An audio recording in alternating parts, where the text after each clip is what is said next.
Assalamualaikum warahmatullahi wabarakatuh. Selamat pagi para mahasiswa semua. Berjumpa lagi dengan saya Pak Yudi.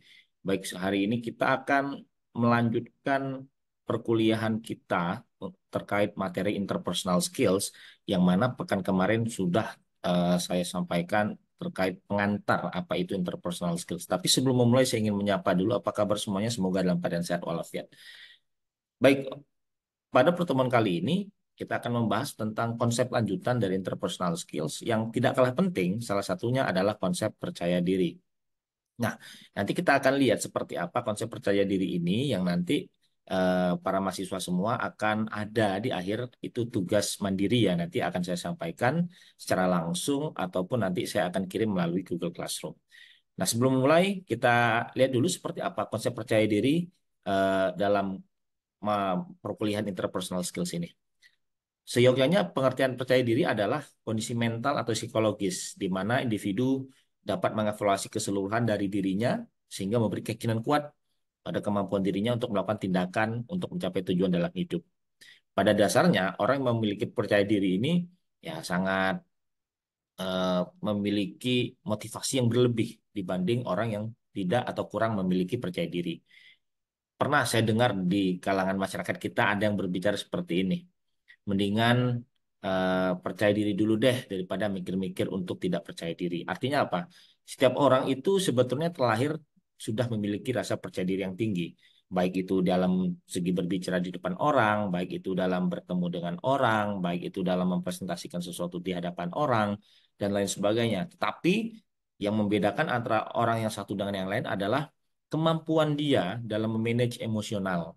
Sehingga kadang-kadang ada orang itu yang sebenarnya dia sudah punya rasa percaya diri, tapi ketika dia disuruh untuk berbicara di depan publik, bernegosiasi, kemudian presentasi, apapun itu bentuknya, dia tidak siap.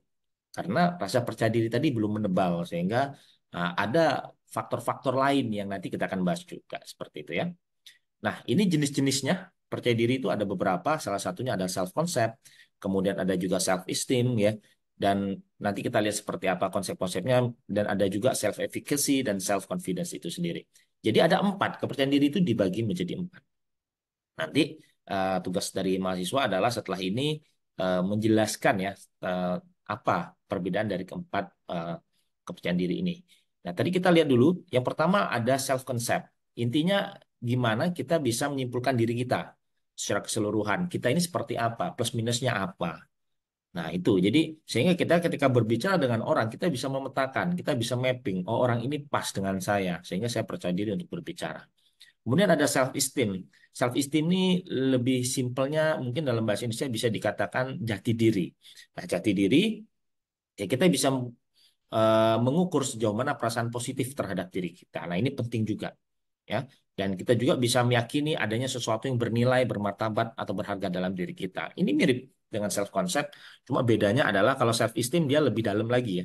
Dia lebih mengetahui tentang jati dirinya seperti apa kira-kira. Kita ini orang yang jati diri kita seperti apa, plus minus kita kayak gimana dan bagaimana cara menghadapinya gitu. Kemudian self efficacy intinya adalah sejauh mana kita punya keyakinan atas kapasitas yang kita miliki untuk menjalankan tugas tertentu. Jadi kayak kita percaya diri nih melakukan tugas ini dalam hati kita atau dalam batin kita, kita bilang, wah kayaknya saya bisa. Saya harus bisa. Itu self-efficacy.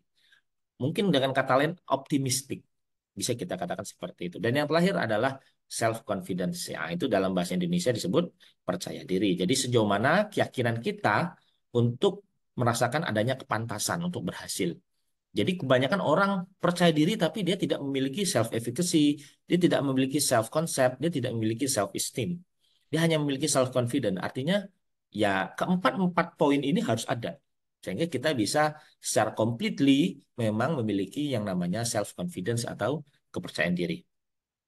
Nah, makanya James Neal bilang self confident adalah kombinasi dari self esteem dan self efficacy. Jadi self confident itu sudah topnya gitu ya. Jadi kalau kita mau memiliki self confident maka kita harus punya dulu apa tadi yang pertama self concept, kemudian ada juga self esteem dan kemudian ada self efficacy. Sehingga ketiga self itu ketika menyatu dia menjadi self confidence. Itu otomatis. Oke, kemudian ini akibatnya apabila kita kurang percaya diri ya. Banyak sekali. Banyak sekali hal-hal yang akan membuat kita menjadi seseorang yang tidak berpositif thinking. Bisa dikatakan seperti itu. Seperti misalkan kalau di sini ada tidak memiliki keinginan suatu tujuan hidup itu ya biasa ngalir-ngalir aja. Kemudian tidak memiliki keputusan langkah yang decisif ya, mudah frustasi, kurang termotivasi, sering gagal, canggung ngadepin orang, sering memiliki harapan yang tidak realistis, ngawang-ngawang gitu ya. Tidak perfect, terlalu perfeksionis, terlalu sensitif.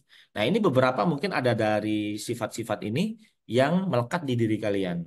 Nah, caranya adalah bagaimana kalian memanage ini sehingga kalian memiliki yang namanya self confidence. Misalkan nggak usah jauh-jauh, canggung dalam menghadapi orang. Ini mata kuliah ini tujuannya itu interpersonal skills itu hasil akhirnya atau output luaran dari mata kuliah ini adalah gimana kalian bisa tidak canggung berbicara, berekspresi, mengungkapkan pendapat dengan orang, menggunakan eye contact, menggunakan gestur, ya, bagaimana bernegosiasi, bagaimana meyakinkan orang dan lain sebagainya. Ini sangat penting sekali dalam kehidupan sehari-hari.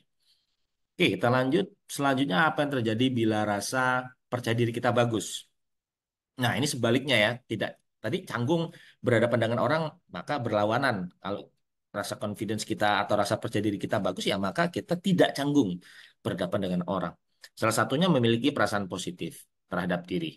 Jadi kalau kita pede itu ada optimistik ya. Kayak, oh saya bisa nih. Walaupun dalam hati itu masih bergumul ya, ini bisa apa enggak. Tapi ketika dia sudah mengatakan saya bisa, maka yang muncul di mindsetnya adalah ya bisa. Tidak ada yang tidak bisa kalau kita berusaha. Nah, kira-kira gitu ya. Kemudian orang yang punya percaya diri bagus bukanlah orang yang mampu sebetulnya. Melainkan orang yang mengetahui bahwa dirinya itu memang bisa gitu. Tapi dengan catatan ya, ada perhitungan, ada pengalaman. Contoh, mau lomba tapi nggak ada persiapan, tapi percaya diri mau menang. Nah, ini kan tidak ada perhitungan dan pengalaman. Artinya apa ya? Percaya dirinya itu cuma topnya aja, self esteem, self efficacy, self conceptnya nggak masuk. Nah, sehingga yang terjadi adalah ya hanya self confident ya nggak bisa. Makanya tadi saya bilang di awal, self confident itu on the top gitu ya. Self concept, self esteem dan self efficacy itu runutan-runutan yang eh, harus kita apa namanya paskan sehingga self confident itu bisa masuk seperti itu. Kemudian, nah ini faktor apa saja yang mempengaruhi rasa percaya diri? Ada kemampuan pribadi, ada keberhasilan seseorang, ada keinginan yang kuat, kemudian ada tekad yang kuat. Jadi percaya diri itu banyak faktor. Kita mampu tapi kita nggak punya tekad yang kuat, nggak bisa. Kita punya tekad yang kuat tapi kita tidak punya kemampuan pribadi, itu juga bunuh diri. Sehingga yang terjadi adalah banyak orang yang mereka itu hanya punya tekad saja tapi tidak memiliki kemampuan. Saya tidak mengunderestimate orang-orang yang tidak memiliki kemampuan, tetapi percaya diri itu akan menebal, percaya diri itu akan lebih maksimal apabila kita memiliki kemampuan dan kita memiliki tekad, keinginan, dan keberhasilan. Nah, ini yang menjadi catatan semua ya. Apapun itu, ketika kalian misalkan presentasi di depan, berbicara depan publik, kemudian kalian tidak memiliki kemampuan, tapi tekadnya menggebu-gebu, yang terjadi adalah ngomongnya ngawur, ngalur ngidul, tidak terstruktur. Nah, ini yang terjadi gitu ya. Dan kita juga misalkan, saya mampu, saya biasa ngomong di depan kelas jadi dosen, saya bisa ngomong panjang lebar, tapi saya nggak memiliki tekad yang kuat. Lah itu nggak bisa juga muncul rasa percaya diri. Itu ya. Jadi ada beberapa hal. Nah, kemudian proses terbentuknya rasa percaya diri itu banyak. Ya, ada yang memang bawaan, ada yang memang terbentuk karena kepribadian yang sesuai perkembangan, ada yang apa ya pengalaman karena dia mengalami beberapa aspek kehidupan yang mendorong dirinya sehingga terbentuklah rasa percaya diri itu dan lain sebagainya. Banyak sekali. Di sini ada empat ya. Ada pemahaman reaksi positif seseorang terhadap kelemahan-kelemahan yang dimiliki. Ada pemahaman seseorang terhadap kelebihan-kelebihan yang dimilikinya gitu. Misalkan ada teman atau ada mahasiswa saya itu yang suka ngomong. Ini bagus sekali untuk dijadikan public speaker kan gitu ya. Jadi memang harus disalurkan. Atau salah satu dari kalian ada yang, wah saya ini Pak hobi ngomong Pak, tapi saya nggak tahu wadahnya di mana. Nah ini buat aja podcast misalkan. Yang kalau jago bahasa Inggris pakai bahasa Inggris, ya kan? Mengulik sesuatu di YouTube itu. Nah, ini kan bisa jadi positif. Jadi kemampuan atau kelebihan itu kadang-kadang kita tidak mengetahui. Padahal ya ada dalam diri kita, nggak jauh kan. Tapi kita bisa ngeliat kelebihan orang. Nah inilah anomali. Kita nggak bisa lihat kelebihan kita, tapi kita bisa lihat kelebihan orang. Intinya apa? Kita punya rasa percaya diri. Ya kalau kita nggak punya rasa percaya diri, ya susah. Walaupun punya kemampuan. Gitu. Intinya adalah ini kuncinya ya. You can do whatever you want if you try. I can. I think I can. I think I can. I know I can. I did it. Jadi 3 kali ini sugesti ya bagi diri. Ini misalkan contoh, saya disuruh maju atau saya disuruh nyanyi depan orang. Saya nggak tahu mau nyanyi lagu apa. Sehingga saya tuh gemeteran, nervous. Nah, yang harus kita lakukan atau saya lakukan adalah saya mengsugesti diri. Mengsugesti diri itu banyak hal. Ada yang nepuk-nepuk pundak seperti ini. Saya bisa, saya bisa, saya bisa. Gitu ya. Ada yang mungkin dia mungkin ya senang berbicara bahasa Inggris bisa bilang yang seperti ada di tampilan slide. I think I can. I think I can. I think I can. I know I can. I did it. Jadi sugesti itu sehingga menstimulus mindset.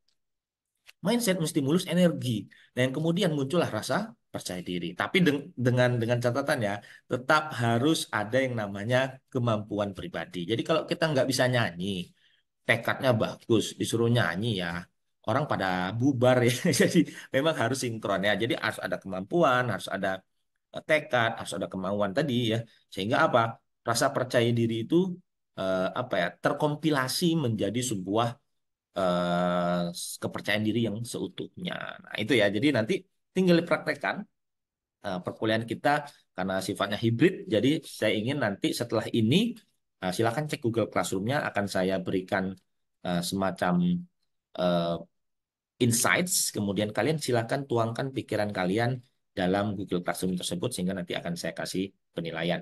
Ingat tidak boleh menggunakan aplikasi apapun, AI, ChatGPT nggak boleh, tidak boleh sama kalau bisa karena pemikiran nggak mungkin plek sama gitu ya. Jadi artinya apa? Harus menggunakan kata-kata kalimat sendiri. Yang mana itu pertanyaannya sangat apa ya? Sangat eh, bergantung kepada kalian masing-masing. Jadi saya harapkan tidak mencontek, mengcopy atau plagiasi dari temannya. Oke, mungkin sekian. Nanti kita lanjutkan lagi pekan depan ada materi yang lebih menarik. Saya tutup dulu. Saya Yudi Septiawan. Terima kasih sudah hadir di Zoom meeting kali ini. Saya akhiri. Assalamualaikum warahmatullahi wabarakatuh. Salam udilur.